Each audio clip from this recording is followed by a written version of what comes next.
Hey, what's going on, everyone? I'm very excited to announce something that has been in the works for quite some time. Over the past few years, I've told my friends about it, and they say, "Oh, you should totally do that." And I was like, "Yeah, I need to find some time first."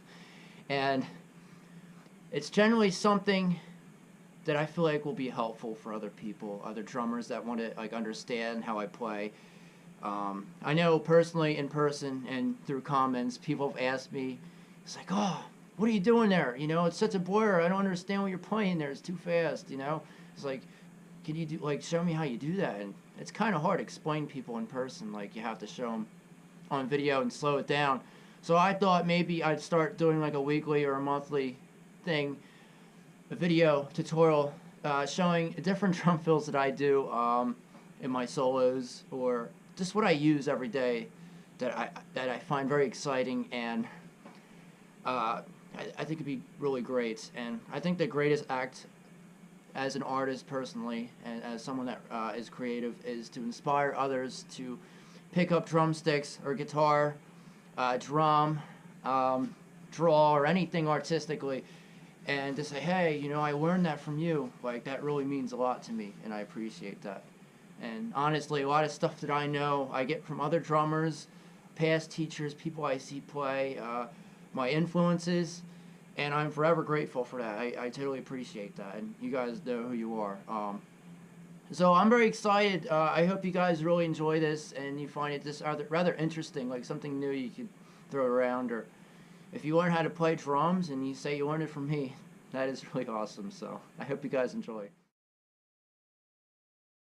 So, as my $1,000,000 intro suggests, that took like 10 hours to do. We're going to start crossovers. One of my favorite cool little fills that I've learned probably over the past year and a half. And I usually use it in drum solos. Sometimes I use them for fills. But it is one of those patterns that when you slow it down, it's so boring and stupid. But when you speed it up, it just sounds like chaos. It sounds like a crazy array of just drumming and noise. And that's what I love about it. Like, things that go fast, like you can't understand it. The most important thing is to build up your single stroke rolls, which is right, left. And it's the most basic roll there is. And you have to develop a lot of hand speed to do crossovers. And you have to be able to move to your arms in different places on the drums effectively and efficiently. So you want to be able to work your speed up.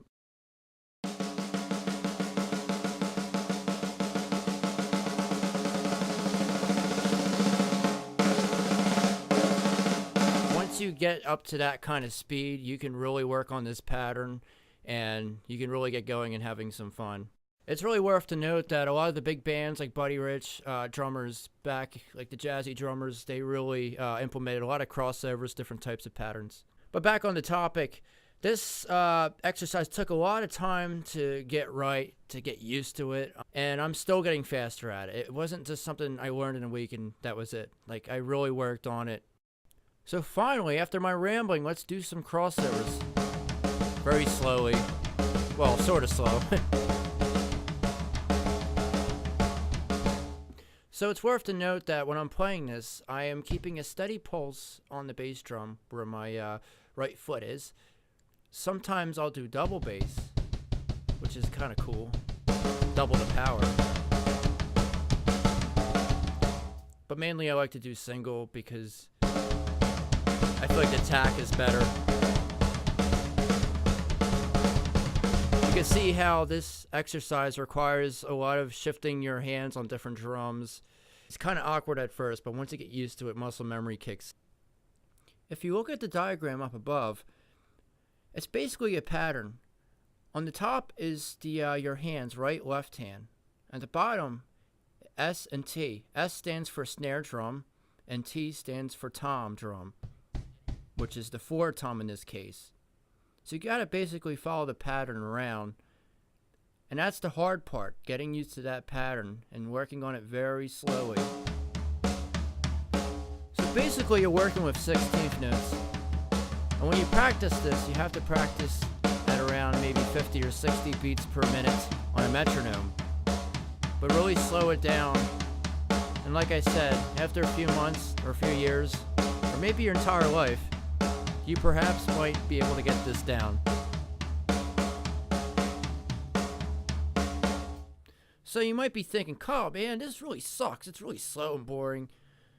Well, you look at every single drum fill and you slow it down, they're boring. But when you speed it up, it just sounds really cool, and you don't understand what's going on. And with this crossover, once you master the basic pattern, you can move around the drum set with any sticking pattern. So instead of playing on a tom drum, play on a different tom drum, or move around the kit. Whatever you want to do, you get really creative with it. I could play it with cowbells. You know, you can do anything you want. Now, for practical purposes, I'm going to show you it used as a drum fill. Wow, we're really grooving now. Ooh, now we're getting a little swingy here.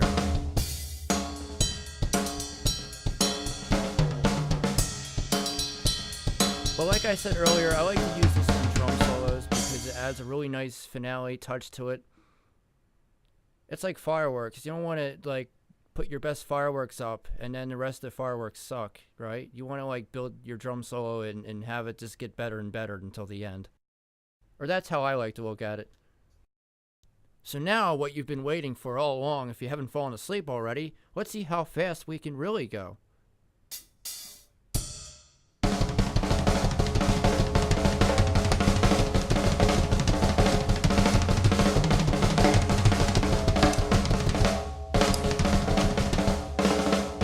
This requires a lot of stamina, by the way, so you have to be in pretty good shape to do this.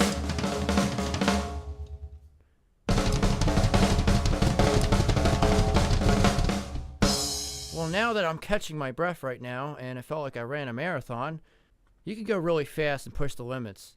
And on that note, this is the end of the lesson, and I hope you guys really enjoyed it as much as I did and you didn't fall asleep. And if you found this very helpful, please subscribe and share. It means a lot.